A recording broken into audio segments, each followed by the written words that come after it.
everyone, happy Wednesday. Welcome back to another reading vlog. We are going to be kicking off this vlog with another book haul. I ordered another 5 books off of my wish list that I've already read and loved. I just want to add to my collection.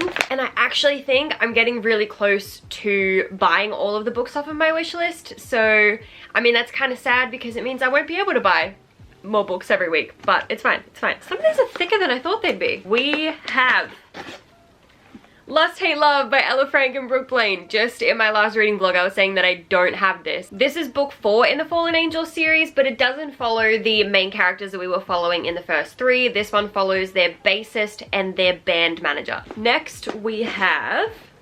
Ooh, Bad Intentions by Ella Frank. Is this 1 or 2? It's 1. Thank God it has a number on the spine to help me remember. This is a duo, and I actually have book 2 in here as well. But this follows Gabe and Marcus. Marcus we have met in the Primetime series, and I forget where we met Gabe. Where did we meet Gabe? Was it the Wicked Heat duo? But anyway, we have met both of these characters before at some point in the Chicago verse. Is that what it's called? Chicago verse? The gist of this is that Gabe pretends to be someone that he's not when he first meets Marcus. And when Marcus finds out who he really is, I mean, of course, he's not exactly happy that Gabe lied to him, but they had such good chemistry the night that they met that, you know, he'll overlook it, but with conditions. The next one in here, we have, oh, this is thick, a little bit like Desire by Brooke Blaine. This is book 2 in the South Haven series. I think it's only a duo now because book 3, which was meant to be Sebastian's book, or Bash,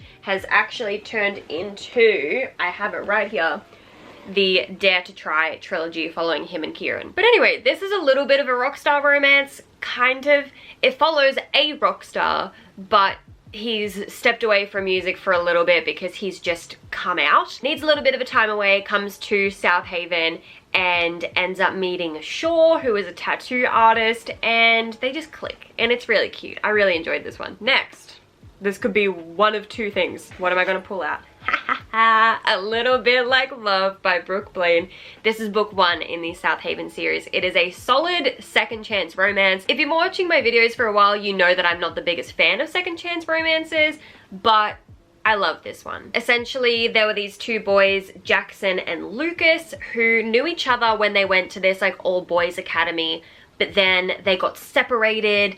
Years passed and Jackson ends up coming back to South Haven for business, runs into Lucas, and that old flame just kind of rekindles. And lastly, I know exactly what this is. It is Good Intentions by Ella Frank, so number 2 and the finale in the Intentions duet, still following Marcus and Gabe. So that is a bit of a solid book haul. I'm really happy with that. I'm definitely fleshing out my Ella and Brooke collections. I still have to get the first 3 books in the Confession series and also the Temptation series because I don't have any of those books yet. Let's put these bad boys on the shelf.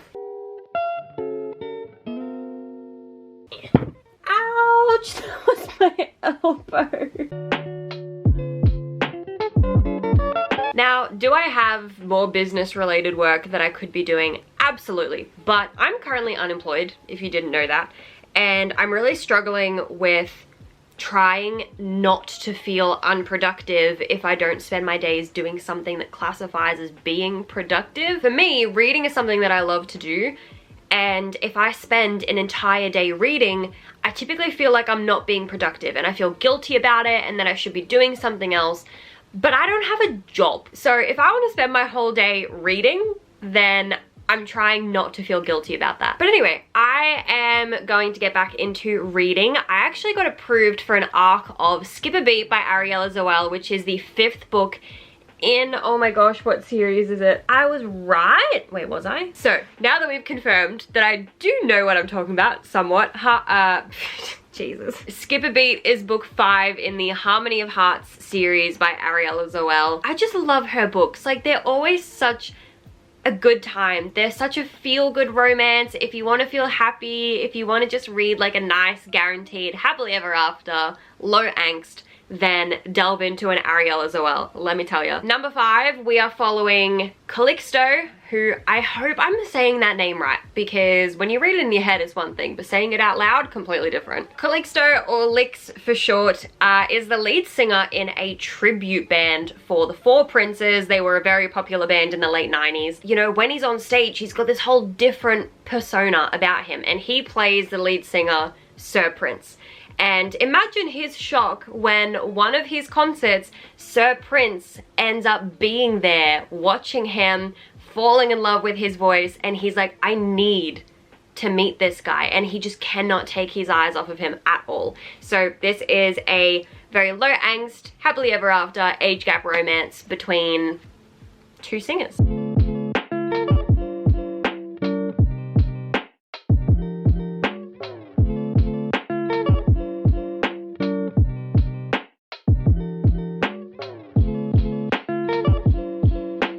Good morning and happy Friday, and also if you can see that right there, that is my cat. So I finished reading Skip a Beat by Ariella Zoelle yesterday.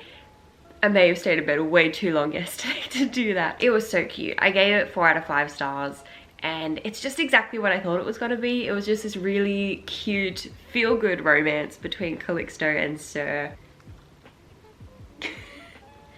Hello. Come over here, please. The tension was definitely there throughout the whole book. Like, from the second they saw each other, it was instant chemistry. Yes, you want to have your say. And then that chemistry just kind of grew as their relationship grew throughout the whole novel. Thumbnail. If you're in the mood for a feel-good, I would recommend it. It does have the rock star romance trope.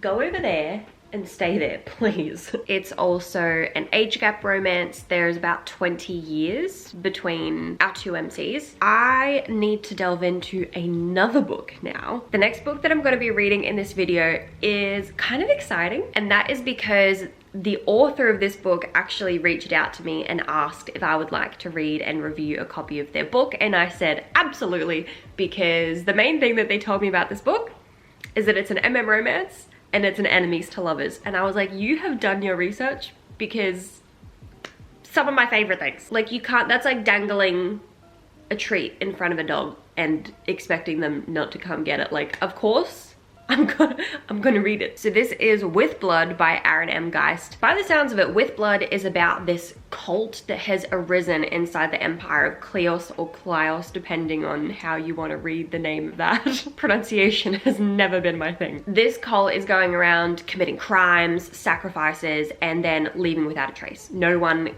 knows who they are, why they're doing what they're doing, anything of the sort. And then you have one of our main characters, Joshua, who is a mage. He wants to be a healer, but that dream kind of gets crumbled into dust when he starts to unravel the mystery behind this cult.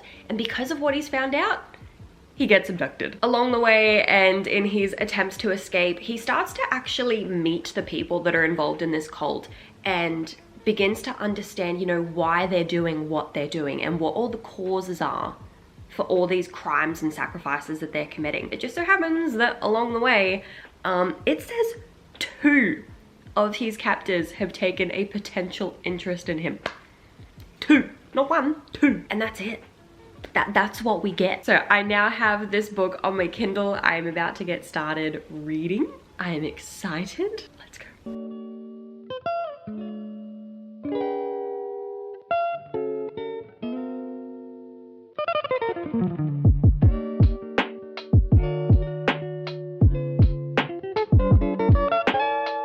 That little mark on your neck means that you are our esteemed prophet. We have waited centuries for you. And then they almost fucking killed him. What a way to go. It always fascinates me when a book says that an assassin walks quietly, like absolute stillness, like not even a twig. Literally, how do you not make any noise whatsoever when you walk? Like, do they have to take a class on that? Like, I'm just picturing some assassin in like this black get up going They also have to do those sound effects when they walk. Dude, when an assassin with mood swings, who's already tried to kill you once, by the way, tells you not to escape, I'd be listening to him. Something's happening. This is gonna be good. Good morning, happy Saturday. I just wanted to do a quick little reading update because I read literally all day yesterday. I think I was up until like 2 a.m. last night reading. I've already started reading today. I am 75% of the way through this book on page 344, and let me just tell you, I am loving this book. I cannot get enough of this book. I am so excited. There are a few things that I have noted that I will come back to when giving my review at the end, but they're very minor things because, like I said, I'm obsessed. One little non-spoilery thing that I will chuck in here now though is that I really wish that we got more than one perspective in this book because I am dying to know what is going on in Canon and Sidara's minds. Like honestly, I want one chapter from their perspective.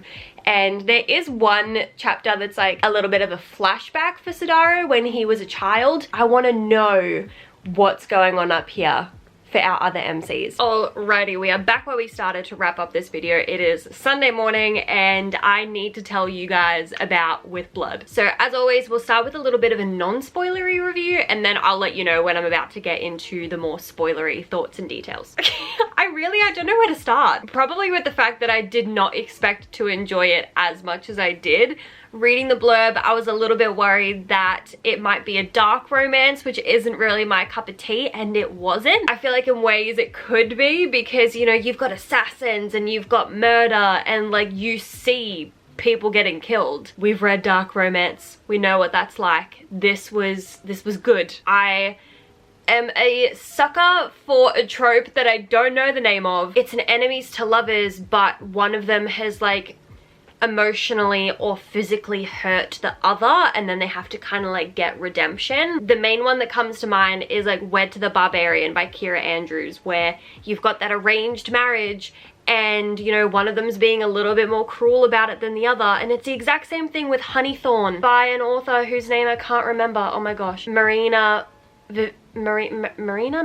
I'll put a photo up here so you know what I'm talking about. Both of those books have that trope where either unwittingly or on purpose they have hurt the person that they're going to end up with and then they kind of have to grovel, or you know there's got to be a bit of a character arc or a character shift before they end up together in the end. I love that trope so much. If anyone has any recommendations, please let me know.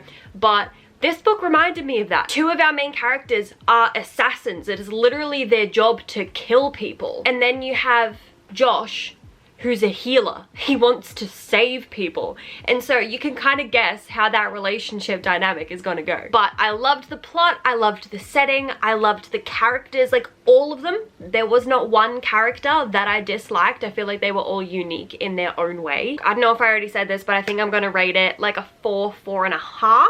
But there are some things that I do want to address in the spoiler section that are kind of why I didn't give it that extra like 0.5, which we are actually going to delve into now. So if you don't want to be spoiled, I'll put a time around here somewhere that you can skip to and spoiler section will be over. Okay, so thought number one, there's no way in hell this can be a standalone, right? Because there are so many things that have been left unanswered that I need to know for my sanity. I made a list of things left unsolved throughout this novel that I want answers to. I want to know why Uncle Byron wanted Josh dead.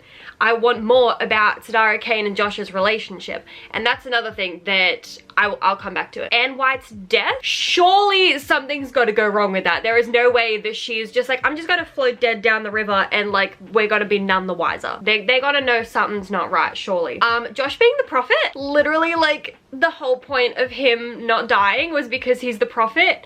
And I feel like we didn't touch on that a whole lot throughout the novel, but that kind of links into the next point. Josh is in a darkness when he's saying that he enjoyed murdering his dad and he enjoyed killing the captain. Both times that he was in the chapel, he kind of fell into this like trance, and surely I think Sidara's got something to do with it because he was there both times it happened, either him or Hema. What happened after the prologue? Surely, like, by the way we've kind of talked about, you know, Josh's backstory with his dad, it's got me thinking that it's got to be Josh in the prologue, right? But at the same time not. Like, who is it in the prologue? I'm literally changing my thoughts as I'm speaking. Surely it wasn't Josh in the prologue, but then who was it in the prologue? Was it Cain? Backstory. I want more backstory on our characters. Like, we don't know. We know a little bit about Sadara's childhood now, but we don't know why he became an assassin. Same with Cain, same with quite literally any of the other assassins. And also finding the journal. We're still looking for the journal that holds all the answers. So surely there's got to be a book 2, right? Coming back to the relationship aspect, do I feel like some of the feelings were a little bit sudden at times? Yes. But again, I loved the characters, I loved the way that they were written, so I didn't really mind. I wish we could have seen a little bit more of their relationship, which if there is a book 2, I'm sure we will definitely get to see more of that. The only other reason, and even still, like, that wasn't really a reason why I didn't give this book 5 stars. While, like, the timeline was smooth for the most part, there were some parts where it just seemed a little bit jumpy. I think it was a way to kind of show the reader that time had passed, but there were certain sentences that jumped out at me and kind of knocked me out of the world in a way, and I was kind of like, oh, hang on, when did this happen? And then I had to like find my place back in there, if that makes sense. Yeah, there was one time in chapter 7 where Josh is talking about Cain. He says the man was usually cursing and behaving out of anger. At that point in the novel, Josh hasn't seen Cain, at least to our knowledge. He hasn't seen Cain since the night he tried to kill him. So how do you know that? And I get that it's like a time progression thing. That was the main reason that I detracted a little bit from the rating, just because while like I loved the romance and the timing and the pacing was good, there were those certain sentences that kind of knocked you out of your reading. Whereas I feel like if their chemistry and like these looks and these feelings were kind of gradually added into the story, then it wouldn't have been as sudden. The only other thing that I want to add, because I had such a laugh about this when I was reading, and this was yesterday and I wanted to record it but my camera was dead. Josh takes the hornweed and Cain's just like, we need to get you off or you could die. Josh is pretty much like, shit, I need to have sex right now or I'm gonna die. It just reminded me of that scene from Teen Wolf. It means that my lack of sexual experience is now literally a threat to my life, okay? I need to have sex, like right now. Someone needs to have sex with me, like today. Like someone needs to sex me right now. All right, I'll do it. Whoa! Okay, now that I've rambled enough about that book, I'll just tell you that if you are in the mood for an MM, enemies to lovers, well, MMM, then I would 100% recommend this one. I thought it was so fun. I couldn't put it down. It was really quick paced, so yeah. And also a huge thank you to Aaron for actually reaching out to me. I've been so focused on finishing my TBR that who knows when I would have found that book, and I'm so happy that I got a chance to read it like now. But anyway, I'm going to wrap up the vlog here. I will see you guys in the next one. Thank you so much for watching. If you liked it, be sure to give it a thumbs up and hit that subscribe button down below if you'd like to see similar content. I'll see you in the next one, whenever that may be. Bye.